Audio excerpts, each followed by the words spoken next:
இந்த கொடுமையை பார்த்துருக்கீங்களா? ஒரு இன்டர்வியூவில் டேலண்ட் இல்லாத ஒருத்தருக்கு ஜாப் கிடச்சிரும். ஆனால் டேலண்ட்டும் எக்ஸ்பீரியன்ஸும் உள்ள ஒரு கேண்டிடேட்க்கு அந்த ஜாப் கிடைக்காது. அது எதனால்?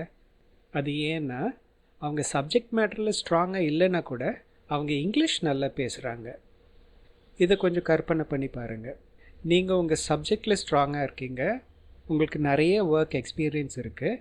ஆனால் உங்கள் அளவுக்கு டேலண்ட் இல்லாத ஒருத்தர் இங்கிலீஷில் நல்லா பேசி அவர் அந்த ஜாபை தட்டிட்டு போயிடுறாரு. இது ரொம்ப கொடுமை இல்லையா? டேலண்ட்டு, ஸ்கில்லு, எக்ஸ்பீரியன்ஸ் எல்லாமே இம்பார்ட்டண்ட் தான். ஆனால் இன்டர்வியூன்னு வரும்போது இங்கிலீஷ் கம்யூனிகேஷன் ஸ்கில் தான் மெயின். இன்டர்வியூவில் இங்கிலீஷ் எப்படி ஃப்ளூவெண்ட்டாக பேசுகிறதுன்றத சுலபமாக கற்றுக்கிறதுக்கு அந்த ரெட் ஏரோக்கு நேராக இருக்கிற வீடியோவை கிளிக் பண்ணுங்கள். இல்லைன்னா டிஸ்கிரிப்ஷனில் இருக்க லிங்கை கிளிக் பண்ணி அந்த வீடியோ பாருங்கள்.